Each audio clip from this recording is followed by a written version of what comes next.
Hello friends. Before we begin tonight's story, I need to ask you something. Nearly 80% of you watching right now aren't subscribed to the channel. If these stories give you chills and keep you coming back, please hit that subscribe button. It truly helps the channel grow. Also, leave a like and drop a comment below. Where are you watching from tonight? Your interaction helps these horror stories reach others who crave the darkness just like you do. Thank you for being here. Some stories are buried in security footage. These aren't those stories. November 2024. A security guard at a corporate office complex in Columbus, Ohio, begins noticing strange anomalies in the overnight surveillance footage. What starts as minor glitches escalates into something that makes him question what's real and what's watching him back through the cameras. This is what Kyle Brennan experienced, and why he'll never work night security again. Let's begin. My name is Kyle Brennan. I'm 34 years old and I've worked overnight security for 8 years. Not the exciting kind you see in movies, just quiet nights watching monitors, making rounds, checking doors. It's lonely work, but it pays well, and I'm a night person anyway. I started at Meridian Corporate Center in Columbus, Ohio in September 2024. It's one of those anonymous office complexes you see everywhere. 3 glass and steel buildings arranged around a central courtyard. During the day, maybe 300 office workers. At night, completely empty. That's where I came in. The security setup was standard. 42 cameras covering entrances, elevators, stairwells, and hallways. A small office on the ground floor with monitors, a desk, and everything I needed for a 12-hour shift. 11 p.m. to 7 a.m., Sunday through Thursday. The evening guard I relieved was Preston Vega. Mid-50s, former Cleveland cop who'd taken this job for something easy. He'd been at Meridian for 3 years. Good guy. Professional. Didn't talk much. My first 6 weeks were completely uneventful. Preston would brief me, usually quiet night, nothing to report, and I'd settle in for 12 hours of watching empty hallways on monitors. The most exciting thing that happened was a mouse setting off a motion alarm.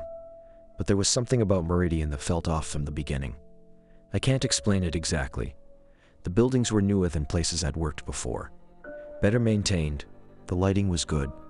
The security systems were modern. Nothing was obviously wrong. But at night the silence felt heavy, wrong. Like the buildings were holding their breath. I'd worked overnight security at a hospital for 4 years. And at a shopping mall before that. Those places had ambient noise, machines running, hack systems, distant sounds of life. But Meridian at night was silent in a way that made my skin crawl. The empty hallways on the monitors looked distorted somehow. Too long, too empty. Something about the camera angles and lighting made the spaces feel wrong. Preston never said anything about it, so I didn't bring it up.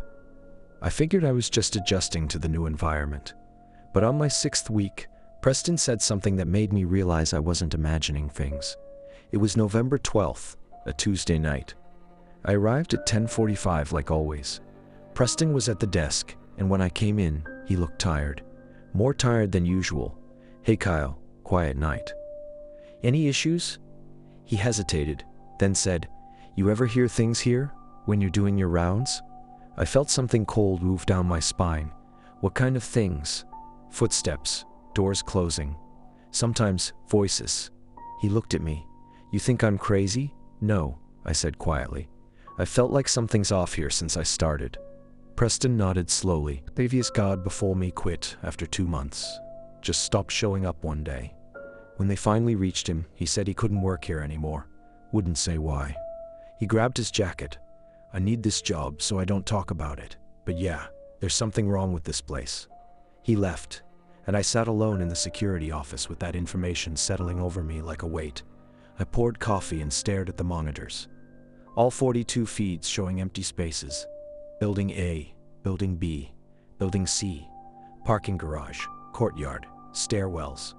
Everything empty and still. I tried to focus on routine work. Checking logs, reviewing system diagnostics. But I kept thinking about what Preston had said. Footsteps, doors, voices. Around 1:30 a.m., I started reviewing footage from earlier in the evening. This was part of my routine. I randomly select cameras and scrub through recorded footage to stay alert and familiarize myself with the day's activity. I selected camera 23, Building B, 5th floor East Wing hallway, and pulled up footage from 6 p.m. onward. Hit play at 4 times speed. The hallway was busy at 6. People leaving offices, heading to elevators. Normal end of workday activity. By 7, it had thinned out. By 8, the hallway was empty. I watched the empty corridor at 4 times speed. Just fluorescent lights and beige carpet and closed office doors. I was about to switch cameras when something caught my eye. I paused, rewound 15 seconds, played at normal speed. At 20 minutes past 8, there was movement at the far end of the hallway. A shadow moving across the wall near the emergency exit. Just for a second, then nothing. I rewound and watched again. The shadow was brief, but definite, like someone had walked past just out of frame, but the motion sensors hadn't logged anything. And when I checked camera 24, which covered that emergency exit, there was no one there at that timestamp. Probably just a lighting glitch. Digital video systems had compression artifacts sometimes that looked like movement. But I kept thinking about it. I spent the next hour checking other camera feeds from the same time, looking for anyone who might have been on the 5th floor at 8:20 p.m. No one. The building had been empty by 8:30 according to all feeds. At 2 a.m., I did my first physical round. I took my flashlight and radio, locked the security office, and checked Building A first. Every floor, every hallway, everything was secure. Then Building B, I took the glass sky bridge on the 2nd floor, connecting the buildings. It was a clear, cold night. I could see my breath despite the climate control. Inside Building B, I worked my way up floor by floor. Everything was normal until I reached the 5th floor. I stepped off the elevator into the East Wing hallway. Camera 23's territory, where I'd seen the shadow. The hallway looked exactly like it did on the monitor. Long corridor, maybe 80 feet. Fluorescent lights overhead. Beige carpet. Office doors with frosted glass panels on both sides. Emergency exit at the far end with its red exit sign glowing. I walked slowly, checking each office door. All locked. Everything normal. I reached the emergency exit and pushed the bar. It opened smoothly, revealing the concrete stairwell beyond. I shined my flashlight up and down. Nothing. Just stairs and echoing silence. I let the door close and turned back toward the elevator. That's when I felt it. The sensation of being watched. I stopped in the middle of the hallway. Listening. Looking. Nothing. Just silence and fluorescent light, and empty offices. But the feeling persisted, that prickling on the back of your neck when you know someone is looking at you. I turned slowly, scanning the hallway, the office doors with frosted glass, the elevator lobby, the emergency exit behind me. Nothing moved. Nothing made a sound. I was alone, but it didn't feel like I was alone. I walked back to the elevator faster than I'd intended. Got in. The doors closed and I let out a breath I hadn't realized I was holding. "You're being paranoid," I said aloud. "It's just an empty building." But my hands were shaking. I finished my rounds, Building B floors 6 through 8, then all of Building C. By 3 a.m. I was back in the security office, staring at the monitors. Camera 23 showed the 5th floor hallway. Empty. Still. Normal. I kept watching it for the rest of the night. Nothing happened. No shadows. No movement. Nothing. When Preston arrived at 6:45 to relieve me, I almost told him about the shadow in the footage, and the feeling I'd had on the 5th floor. But it seemed stupid in the morning light. "Quiet night?" Preston asked. "Yeah," I lied. "Nothing to report." I drove home and tried to sleep, but I kept seeing that shadow moving across the wall, and feeling those invisible eyes watching me in the empty hallway. I should have quit that night, but I didn't. Wednesday night, November 13th. I arrived at my usual time. Preston's briefing was routine, nothing notable from his shift, but when he looked at me, I could tell he was wondering if I'd experienced anything. I didn't mention the shadow or the feeling on the 5th floor. Not yet. He left, and I settled in alone. The first few hours were normal. Coffee, monitors, the usual cycle through camera feeds. But I couldn't stop thinking about camera 23, about that shadow, about the feeling of being watched. Around 1 a.m., I pulled up yesterday's footage. My shift from last night. I wanted to see if there were any other anomalies I'd missed. I started with camera 23 again, scrubbing through from midnight onward at 4 times speed. Empty hallway. Nothing happening, just like I remembered. The timestamp ticked forward. Midnight. 12:30, 1 a.m., 1:30. Then, At 2:03 in the morning, right around when I was starting my physical rounds, something appeared in the hallway. I paused immediately. My heart started pounding. I rewound, played at normal speed. At exactly 2:03, a figure walked into frame from the direction of the emergency exit. A person, tall, wearing dark clothing, moving slowly down the hallway toward the elevators. This was impossible. I'd been on that floor at 2:15 during my rounds. There had been no one there, and the motion sensor should have alerted me to anyone in the building. But I'd received no alerts. I watched the figure walk down the hallway. The video quality wasn't perfect. The camera was at the far end of the corridor, so the figure was at maximum distance, but I could make out basic details. Tall, maybe 6 feet or more. Dark clothes. Moving with a strange, deliberate gait. The figure walked halfway down the hallway and stopped. Stood completely still for about 15 seconds, then turned to face one of the office doors. Just stood there facing it for another 10 seconds. Then the figure turned and walked back toward the emergency exit, disappeared through the door. Total time on camera, 42 seconds. I sat staring at the frozen image on screen, my mouth dry. I immediately checked the motion sensor logs for Building B, 5th floor. From that time, nothing. No alerts registered. I pulled up camera 24, the emergency exit stairwell. Scrubbed to the same timestamp. The stairwell was empty. No one entering or leaving. I checked camera 24. The elevator lobby. No one had come up the elevators. I checked camera 25. The West Wing hallway. Empty. The figure had appeared at 2:03 in the east hallway. Had walked to the middle. Had stood there. Had walked back to the emergency exit. And then had vanished. No entry on any other camera. No exit on any other camera. No motion sensor alerts. Like it had materialized and then dematerialized.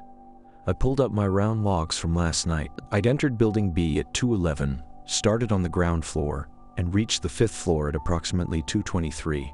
The figure should have been gone by then, and left at 2:04 according to the footage. But how it had gotten in, and where did it go? I spent the next hour reviewing every camera feed from Building B around that time. Every entrance, every exit, every stairwell, every elevator. Nothing. Okay, I said to the empty office. Think. Possible explanations. Someone had been in the building and somehow avoided all cameras except one. Somehow didn't trigger motion sensors. Or the footage was corrupted, some kind of digital artifact that looked like a person. Or something else. Something I didn't want to think about. I looked at the live feed from camera 23. The 5th floor hallway was empty. Still, normal. Was someone in the building right now? I grabbed my radio and flashlight. Time for an unscheduled round. I went straight to Building B through the skybridge. Elevator to 5. The doors opened, and I stepped into the East Wing hallway. Empty, quiet. Fluorescent lights humming overhead. I walked to the spot where the figure had been standing in the footage. Looked at the office door it had been facing. The frosted glass panel read, Apex Solutions, Suite 512. I tried the door. Locked. I shined my flashlight through the frosted glass. Could barely make out shapes inside. Desks, chairs, filing cabinets. Normal office space. Empty. I continued to the emergency exit. Opened it. Checked the stairwell up 1 floor. Down 1 floor. Nothing. Back in the hallway, I stood exactly where the figure had stood. Looked around, trying to understand. And then the feeling came back. Stronger than last night. Someone was watching me. I spun around. The hallway was empty. Office doors all closed. Elevator lobby showing nothing. But I could feel it. Like physical pressure on the back of my neck. Hello? I called out. My voice echoed slightly. Security. Is anyone here? No response, just the hum of lights and the whisper of the hack. I walked quickly back to the elevator. Got in, hit the ground floor button. The doors closed. Back in the security office, I made an incident report. November 13th, 2:03, unidentified individual observed on camera 23, Building B, 5th floor east. Duration 42 seconds. No motion alerts triggered. No entry-exit captured on other cameras. Secondary sweep conducted. No individuals found. Footage saved for review. I flagged it for management review. and tried to calm down. But I knew I wouldn't sleep when my shift ended. The rest of the night, I kept camera 23 on the main monitor. Watched it constantly, waiting for something to appear. Nothing did. When Preston arrived in the morning, he looked at my face and knew something had happened. What is it?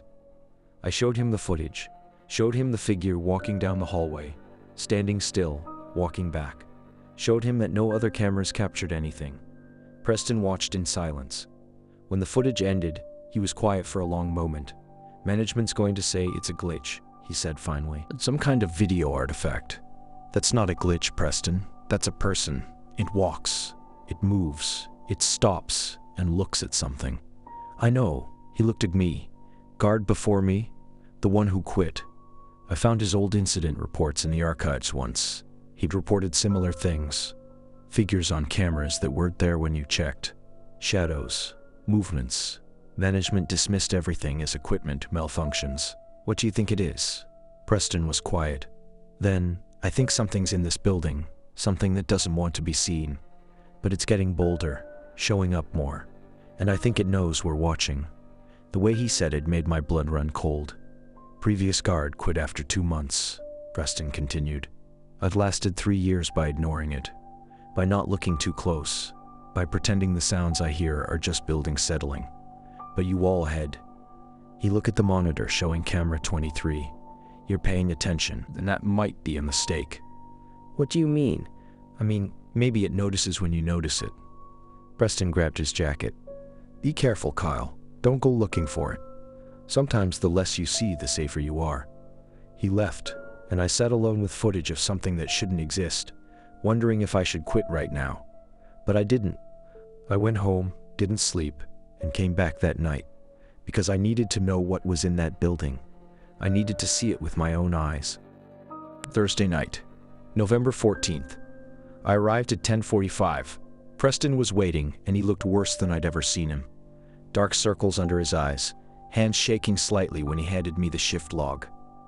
Management reviewed your incident report, he said quietly. And? They say it's a video compression artifact. Some kind of glitch that created a person-shaped pattern in the recording. They're having IT check the system tomorrow, but they don't think anyone was actually in the building. Preston, we both watched that footage. That thing walked, stopped, turned around. That's not a compression artifact. I know. He looked at me, and I saw real fear in his eyes. But I need this job, Kyle. I can't afford to make waves. So officially, I agree with management. It was a glitch. And unofficially, he was quiet for a moment. Then unofficially, I've been working here 3 years. I've heard footsteps in empty hallways. I've heard doors closing when no one's there. Once I heard someone laughing in Building C, 3rd floor. Checked every office. No one. But I heard it clear as day. He grabbed his jacket with shaking hands. Something's in this building. Has been since I started. Maybe before. And it's getting worse. What do you mean? Worse. More active. More frequent. In my first year, I'd have maybe 1 weird incident per month. Last year, once a week. This month, he looked at the monitors. Almost every night. Whatever it is, it's not hiding anymore. Then why do you stay? Because I'm 55 years old with a mortgage and a daughter in college, and this job pays my bills. He looked at me. But you're young. You can find something else. Maybe you should. He left before I could respond. I sat alone in the security office, staring at the monitors. Camera 23 showed the 5th floor hallway. Empty, still, waiting. The first few hours passed slowly. I kept checking camera 23, expecting to see the figure appear again. But nothing happened, just an empty hallway. Around 1:30, I decided to review more archived footage. If these incidents were increasing in frequency like Preston said, there should be more evidence in the recordings. I went back through October, September, and I found them. Camera 18, Building C, 7th floor. Brief shadow near the break room, October 11th. Camera 31, Parking garage. Level 2, motion alert, but nothing visible on camera. October 10th. Camera 7, Building A, 3rd floor stairwell, door opens and closes by itself. September 9th. The incidents were there, scattered through the footage, always brief, always unexplained, always dismissed as glitches or equipment malfunctions. But they were consistent, and Preston was right. They were increasing. September, 3 incidents. October, 7th incidents. November, first 2 weeks, 11 incidents. Something was escalating. At 2 a.m. I did my physical rounds. Building A first, moving through each floor methodically. Everything looked normal, but I couldn't shake the feeling that I was being watched. I kept spinning around, checking behind me, looking into dark corners. Nothing. Never anything visible. Building B, I took the sky bridge. Entered Building B. Started on the ground floor. Worked my way up. First floor clear. Second floor clear. Third floor clear. Fourth floor. The elevator doors opened onto the east wing hallway. Camera 23's territory. The hallway was empty. Fluorescent lights buzzed overhead. Carpet muffled my footsteps. I walked slowly towards Suite 512. The office the figure had been facing. I didn't know why it had stopped there specifically, but there had to be a reason. I reached the door. Apex Solutions. Suite 512. Frosted glass panel, showing darkness beyond. I tried the handle. Locked, like always. I shined my flashlight through the glass, pressing my face close to see inside, and then I saw it. Someone was standing in the office. My heart stopped. The figure was motionless, just standing in the middle of the dark office, facing the door, facing me. I stepped back, fumbling from my radio. "This is Kyle. Security. I have an intruder in Building B, 5th floor, Suite 512. Request immediate backup." Static from the radio. Then a sound. Not Preston's voice. Not dispatch. Not anyone I recognized. Multiple voices speaking in perfect unison. Men and women and children, all saying the same words at the same time. "We can see you, Kyle." I dropped the radio. It clattered on the floor, and from the speaker, the voices continued. "We've been watching, we've been waiting. You keep coming back." Inside Suite 512, the figure took one step toward the door. I ran, didn't think, didn't try to be professional, just turned and ran down the hallway toward the elevator. My footsteps echoed, my breath came in gasps. I slammed the elevator call button. "Come on, come on, come on," the elevator dinged. Doors opened. I threw myself inside and hit the ground floor button. The doors started to close. Through the narrowing gap, I saw the hallway. Empty. No one had come out of Suite 512. No one was following me. The doors closed. The elevator descended. I rode down in silence, my hands shaking, my mind racing. When the doors opened on the ground floor, I ran through the lobby, across the sky bridge, back to Building A, back to the security office. I locked the door behind me and sat at the desk, breathing hard. I pulled up camera 23 on the monitor. The 5th floor hallway, empty. No one in the corridor. I rewound the footage to 5 minutes ago. Watched myself walk down the hallway, approach Suite 512, shine my flashlight through the glass, step back, drop the radio, and run. But in the footage, there was nothing inside Suite 512. No figure, no silhouette, just an empty dark office. The camera showed me standing there, looking at nothing, dropping my radio for no reason, and running away. I'd seen it, clear as day. Someone standing in that office, facing me through the glass. But the camera showed nothing. I pulled up the recording from my dropped radio, found the timestamp, played the audio. My voice: "This is Kyle. Security. I have an intruder in Building B, 5th floor, Suite 512. Then, static. Just static. No voices. "No, we can see you, Kyle." Just dead air. I sat there until sunrise, watching the monitors, jumping at shadows, my hand on my phone, ready to call 911. Nothing else happened.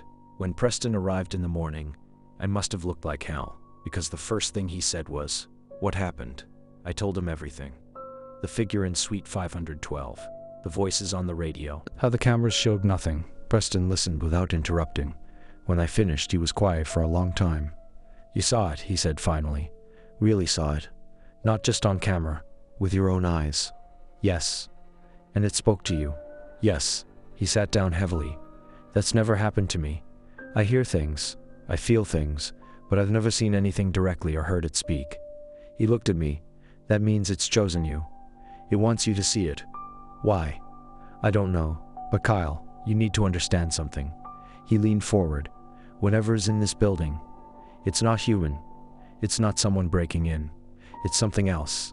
And if it's making itself visible to you, showing itself, speaking to you. He shook his head. That's not good. What do I do? Quit. Tonight. Don't come back. And just leave you here alone with it. I've managed 3 years by not engaging, by not looking too closely. You're doing the opposite. You're investigating, reviewing footage, going to where it appears. You're giving it attention. He stood up.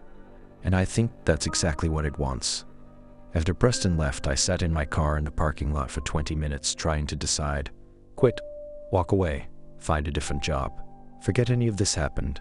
That was the smart choice. But I kept thinking about that figure standing in the dark office. Those voices speaking in unison. We've been watching. We've been waiting. Waiting for what? I needed to know what was in that building, what it wanted, why it was showing itself to me. So I went home, tried to sleep, and came back that night. I should have listened to Preston. I really should have. Saturday night, November 16th. I arrived early, 10:30 instead of 10:45. I wanted time to prepare. The weekend evening guard was a part-timer named Josh. Young guy, maybe 23. When I walked in, he looked nervous. Hey man, glad you're here. He was already grabbing his jacket. System's been acting weird today. Weird how? Cameras going offline randomly. Coming back online a minute later. It said it's a software update, but... He looked at the monitors. Camera 23 specifically. Building B, 5th floor. Went offline 3 times this afternoon. Each time it came back, the timestamp jumped forward 5 minutes. Like the camera had skipped ahead. My skin went cold. Did you report it? Yeah, it said they'll fix it Monday. He headed for the door, then stopped. Look, I don't know what's going on here, but be careful tonight, okay? He left before I could ask what he meant. I settled in and immediately pulled up camera 23. The feed showed the 5th floor hallway, empty, normal. The timestamp was ticking forward correctly. I watched it for 10 minutes straight. Nothing unusual. Then I reached under the desk and pulled out the office's backup handheld video camera. It was supposed to be used for documenting damage or incidents during rounds. But tonight I was going to use it for something else. If the security system cameras were being interfered with, going offline, not capturing what was really there, maybe a standalone camera would work. Maybe I could finally get proof of what was in this building. I checked the battery, full. Memory card empty. Good. I was going to go to Building B, 5th floor, Suite 512, and I was going to record everything. At midnight, I grabbed the handheld camera, my flashlight, and my radio. I left the security office and headed for Building B. The sky bridge was dark, except for emergency lighting. Through the glass walls, I could see the courtyard below. Empty. Still. The office complex felt more isolated than ever. Inside Building B, I took the elevator to 5. Pressed record on the handheld camera as the doors opened. This is Kyle Brennan, security guard. I narrated, keeping my voice steady. November 17th, 12:05 a.m. I'm on Building B, 5th floor, investigating anomalies on camera 23.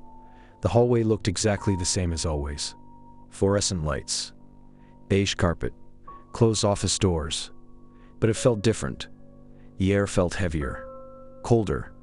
Like the building itself was holding its breath. I walked slowly down the center of the hallway. The handheld camera pointed ahead, recording everything. Approaching Suite 512. I narrated. This is the location where I observed a figure on November 14th. Security footage showed nothing, but I visually confirmed someone inside, attempting to verify. I reached the door. Apex Solutions. The frosted glass was dark. I shined my flashlight through it while the camera recorded. Empty office, desks, chairs, filing cabinets. No one inside. I tried the door handle. Still locked. I stood there for a moment, recording, waiting. Nothing happened. No activity, I said to the camera. Office appears empty. Proceeding to check rest of floor.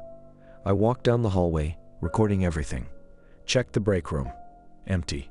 Checked the bathrooms. Empty. Checked the emergency exit stairwell. Nothing. The entire floor was completely empty. I was about to leave when I heard it. Footsteps. Not mine. Coming from behind me. From the direction of Suite 512. I spun around. The handheld camera pointed down the hallway. The hallway was empty, but I could hear footsteps. Clear as day, someone walking. Getting closer. I raised the camera. Hands shaking, recording. The footsteps continued. Slow. Deliberate. The sound of shoes on carpet, coming toward me. On the camera's viewfinder screen, I saw nothing. Just an empty hallway. But the footsteps were getting louder. Getting closer. 20 feet away. 15 feet. 10 feet. The footsteps stopped. Right in front of me. I was still recording. The viewfinder showed an empty hallway. But I could feel it. Something was standing right there. Right in front of me. Inches away. I could feel heat that wasn't there. Could sense presence without seeing anything. "Who are you?" I whispered. Silence. Then the voice came. The same voice from the radio. Multiple voices speaking in perfect unison. "Why do you keep coming back, Kyle?" The handheld camera captured nothing but empty air. But I heard it clearly. All around me. Inside my head. "We've been waiting. Watching. You see us now. You hear us. That means you're ready. Ready for what?" My voice was shaking. "To join us." The hallway lights flickered once. Twice. Then went completely dark. I was standing in pitch blackness except for my flashlight beam and the camera's screen glow. I panned the flashlight around. The hallway looked different in the dark. Longer. The walls seemed farther away. The ceiling higher. The space distorted. Wrong. And at the far end, you have the emergency exit. I saw them. Figures. Multiple figures. Standing in a line across the hallway. Maybe 10 or 12 of them. All motionless. All watching me. I pointed the camera at them, zooming in. Through the viewfinder, I could see them clearly now. Human-shaped but wrong. Too tall, too thin. Their proportions distorted like reflections in a funhouse mirror, and where their faces should be just darkness. No features. No eyes or nose or mouth. Just void. They started walking toward me, all together, in perfect synchronization, silent except for footsteps that echoed wrong in the distorted space. I ran back toward the elevator. Through the darkness, the hallway seemed to stretch, getting longer, the elevator further away. Behind me, the footsteps kept pace. Not running, just walking, but somehow keeping up. I hit the elevator call button. Once, twice, 3 times. Come on, come on, come on. The footsteps were closer. I could feel them behind me, hear their breathing, except it wasn't breathing, it was something else. A sound like wind through dead trees. The elevator dinged, doors opened. I threw myself inside and slammed the door close button. The door started to shut, and then a hand reached through the gap. Not a human hand, too long, too thin, fingers that bent wrong. It grabbed the elevator door, stopping it from closing. I screamed and kicked at the hand. It didn't react, just held the door, preventing it from shutting. Through the gap I could see them. All of them, crowded outside the elevator. Those blank void faces turned toward me. The voices came again, all speaking together. "You cannot leave. You belong here now. With us. Forever." I kept hitting the close button. The elevator alarm was blaring. The doors were trying to shut, but the hand held them open. Then I remembered the handheld camera. Still recording, still in my grip. I swung it hard at the hand. The camera smashed into those wrong fingers, and for just a second, the hand pulled back. The door slammed shut. The elevator dropped, descending fast. Too fast. My stomach lurched. I can hear them above me, pounding on the elevator roof. Scratching. Their voices filtering through the metal, saying my name over and over, in that horrible unified tone. "Kyle, Kyle, Kyle, Kyle." The elevator reached the ground floor, and stopped hard. Doors opened. I ran. Through the Building B lobby, across the sky bridge, through Building A, into the security office. I locked the door and collapsed in the chair, breathing hard, my whole body shaking. The handheld camera was still in my hand, still recording. The screen was cracked from when I'd used it as a weapon, but it was still functioning. I stopped the recording and played it back. The footage showed me walking down the hallway, narrating. checking suite 512, walking around the floor. Then it showed me stopping, looking around, saying, "Who are you?" to empty air. It captured no voices responding, no answers to my questions. Then it showed the lights going out, my flashlight being swinging around in the dark. And there, at the far end of the hallway, the figures appeared on the footage. 11 of them. Tall and distorted and wrong. Standing in a line, camera had captured them. I had proof. I watched as the footage showed them walking toward me in synchronization. Watched myself run. Watched the hallway stretch in the darkness. The footage cut out right as I reached the elevator. The screen went to static for several seconds, then came back showing just the elevator interior as I descended. But I had it. Clear footage of those things. Whatever they were. I sat in the security office for the rest of the night, watching the monitors, the handheld camera sitting on the desk next to me. Every shadow made me jump. Every sound made my heart race. But nothing else happened. The building was quiet. Still, waiting. When Preston arrived in the morning, I showed him the footage immediately. He watched in silence. When it ended, he looked at me with something like grief in his eyes. "You got them on camera," he said quietly. "Actual footage." "Yes. That means they wanted you to see them. Wanted to be recorded." He sat down heavily. "Kyle, this is bad. This is really bad." "Why?" "Because now you have proof. And you're going to want to do something with it. Report it. Show people. Make them believe." He looked at me. "But these things, whatever they are, they don't want that. They don't want to be known. And now you're a threat." "What do I do?" Preston was quiet for a long moment. Then, "I don't know. But whatever you decide, do it fast. Because I don't think they're going to give you much time." I went home, copied the footage to 3 different drives, and tried to figure out my next move. I had proof now, but Preston was right. What did I do with it? Who would believe me? And what would happen if I tried to expose what was in that building? I didn't know, but I was about to find out. I didn't go back that night, or the next. I called in sick both Sunday and Monday. I needed time to think, to process what had happened, to decide what to do with the footage. I spent those 2 days researching Meridian Corporate Center, looking for any history that might explain what I'd encountered. Standard searches showed nothing, just a normal office complex built in 2019. 5 years old, no reported incidents, no deaths, no accidents. But then I found something. An archived newspaper article from the Columbus Dispatch, dated March 2018. The headline read, "Riverside Psychiatric Hospital to be demolished after closure." I read the article 3 times. Riverside Psychiatric Hospital had stood on the same site where Meridian Corporate Center now sits. It had operated from 1962 to 2017, 55 years as a mental health facility.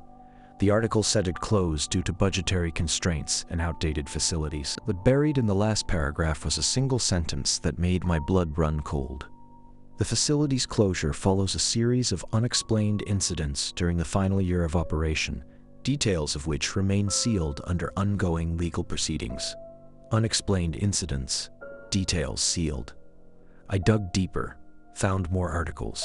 Most were vague, citing privacy laws and patient confidentiality, but I pieced together TIMELINE:2016: multiple staff complaints about disturbances in the long-term care wing. Early 2017, 3 staff members resigned within 1 month, citing unsafe working conditions. June 2017, emergency evacuation of patients to other facilities. August 2017, hospital officially closed.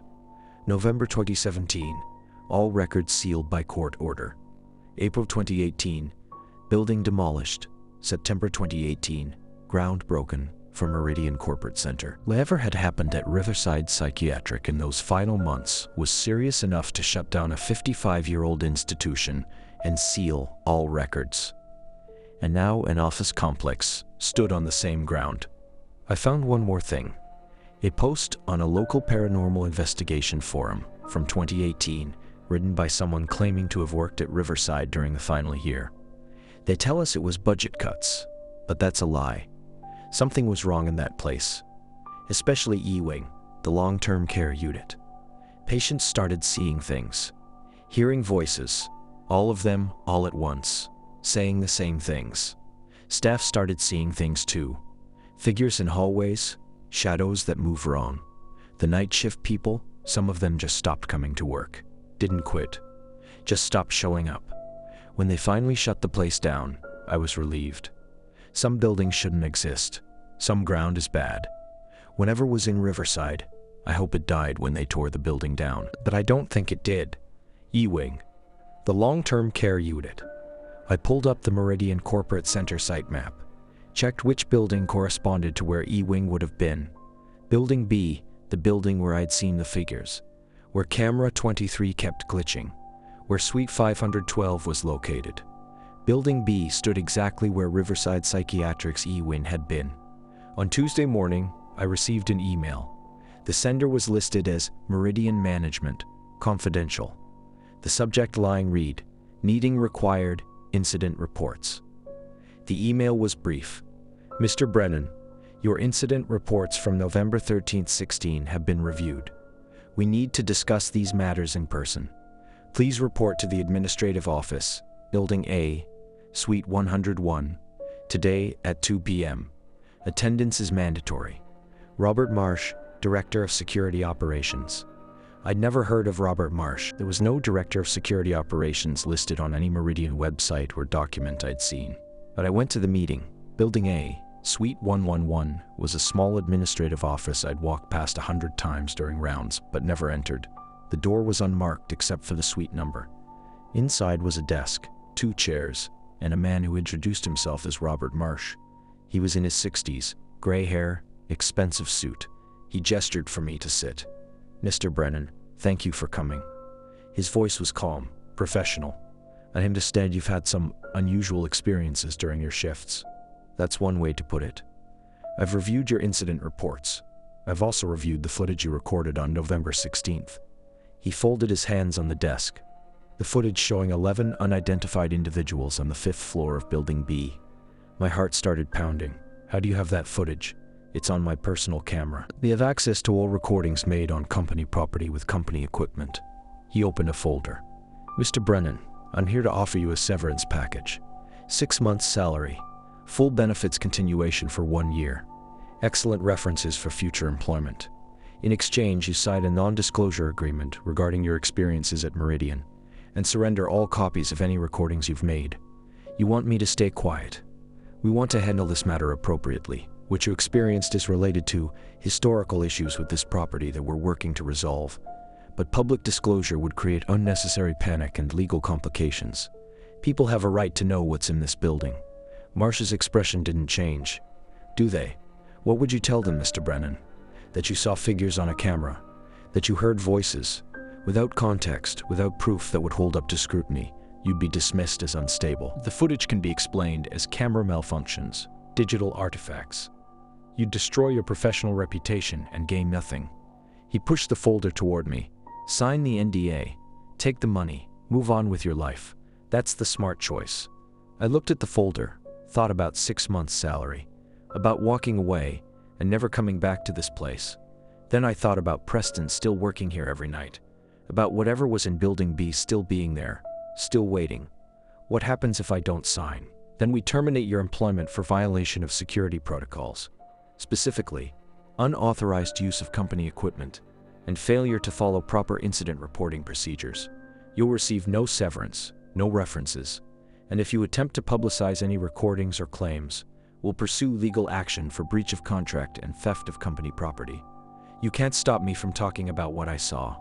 No, but we can make sure no one believes you. And we can make your life very difficult if you try. He leaned forward.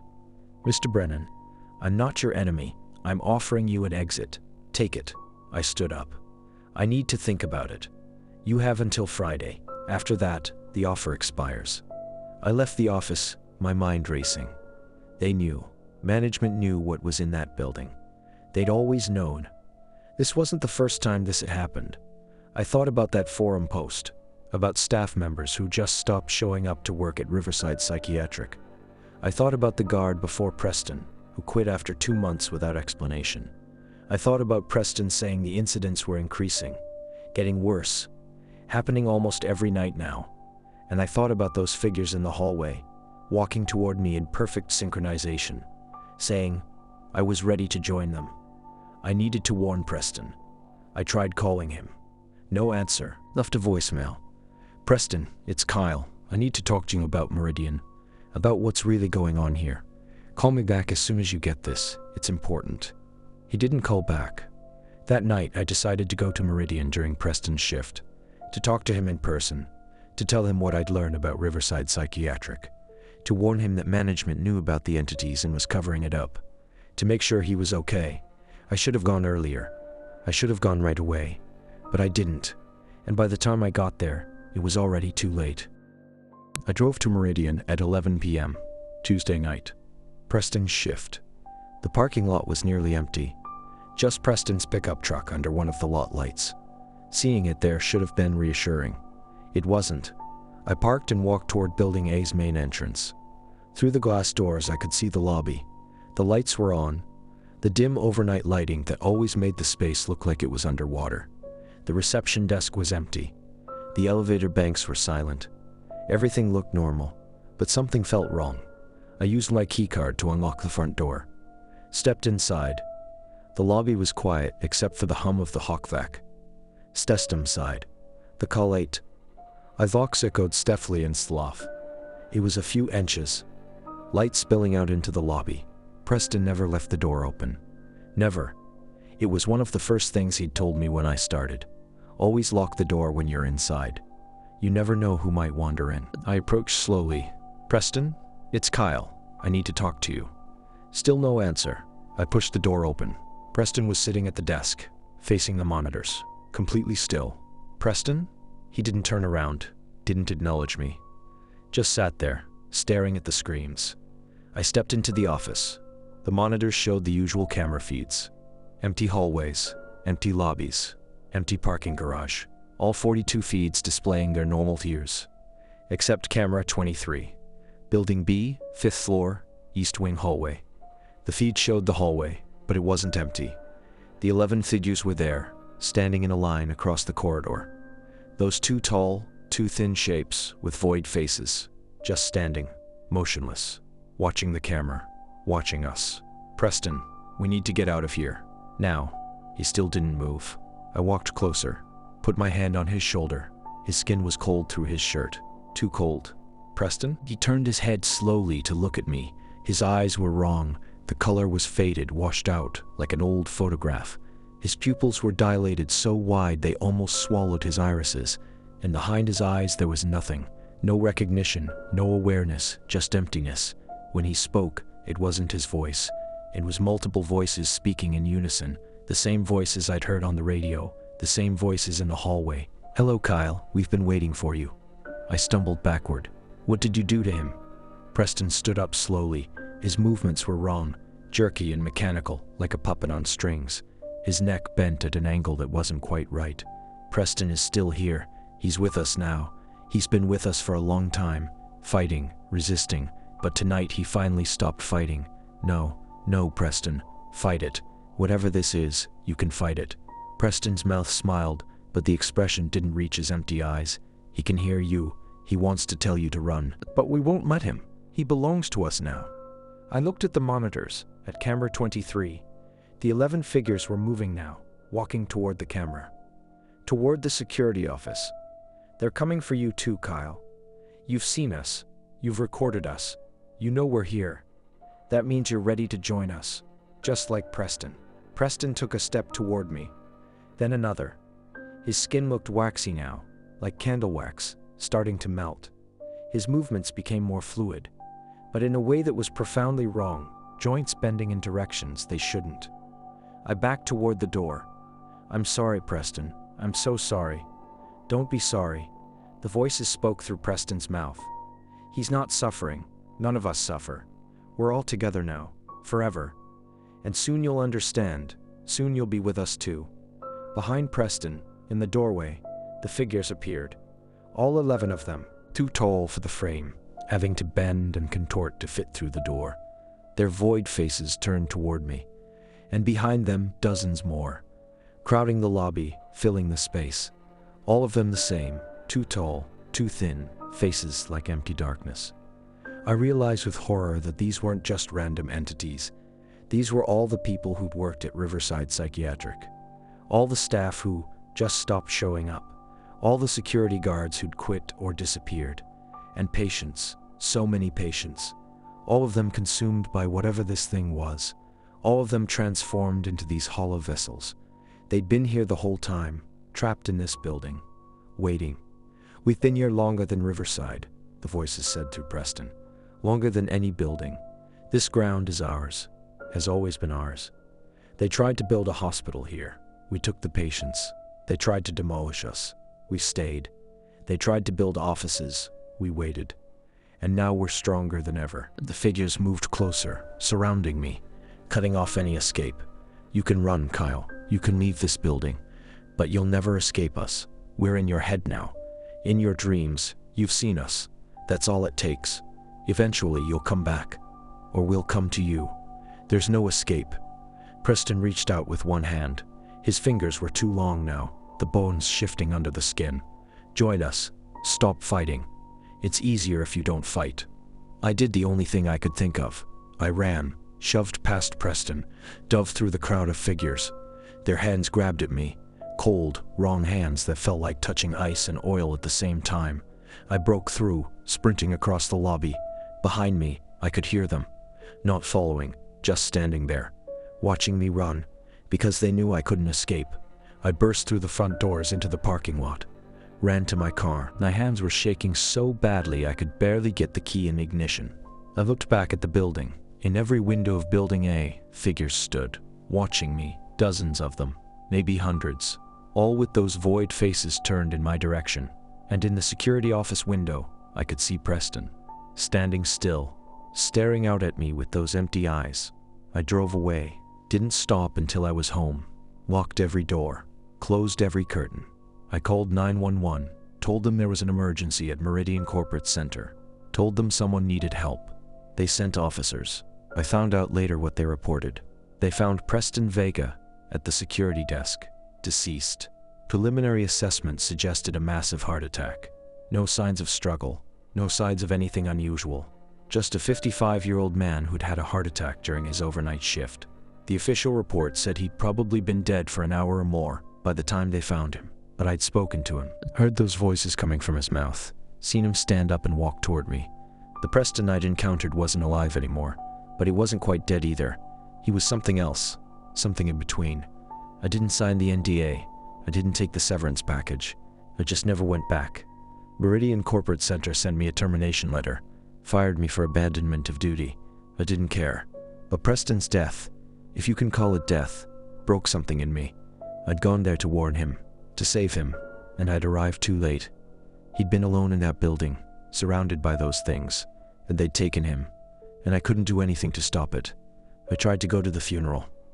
Preston's family held a small service, but when I walked up to the open casket, I couldn't look at him, because I knew what was behind those closed eyes. I knew what had happened to him, and I knew he was still there, still trapped, still in that building, forever. It's February now. 3 months since Preston died. 3 months since I left Meridian. I work security at a different building now, a pharmaceutical company downtown. Day shift, not overnight. I told them I couldn't do nights anymore. They didn't ask why. The work is easier. People around, sunlight, normal problems like checking IDs and monitoring visitor logs. But I can't look at security cameras the same way anymore. Every time I glance at the monitors, I'm checking for things that shouldn't be there. Shadows that move wrong. Figures that appear in hallways that should be empty. So far, I haven't seen anything, but I feel them sometimes, especially at night, when I'm home alone. That sensation of being watched, that pressure on the back of my neck. Sometimes I dream about Building B, about the 5th floor hallway, about Preston sitting at that desk with empty eyes, and I wake up wondering if they were right, if there really is no escape. Last week I saw a job posting online. Meridian Corporate Center is hiring overnight security again. They're always hiring. I wonder how long the new guard will last.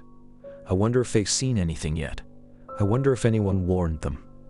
I almost called, almost tried to warn whoever took the position, but I didn't. Because what would I say? And would they even believe me? Instead, I'm telling you, all of you watching this, if you work overnight security, if you're alone in empty buildings, if you see things on cameras that aren't there where you check in person, trust your instincts. Some buildings are wrong, some ground is bad, and some things have been waiting much longer than any of us have been alive. Preston told me once that the less you see, the safer you are. He was right. Don't go looking for what's in the dark. Don't investigate the strange sounds. Don't review the footage too closely, because once they know you can see them, they won't let you go. I learned that too late to save Preston. Don't make the same mistake. My name is Kyle Brennan. I worked overnight security at Meridian Corporate Center for 2 months, and I'll never work night shift again. This is my story. This is my warning. Stay safe out there, friends. And if you're watching this from an empty office building late at night, maybe you should leave now, before they notice you're there. Thank you for watching. If this story gave you chills, please subscribe to the channel and hit the like button. Share your own experiences in the comments. Have you ever worked night security? Have you seen things that couldn't be explained? I read every comment, and remember, these stories are out there. These experiences are real. You're not alone in the darkness. Until next time, stay safe, and keep the lights on.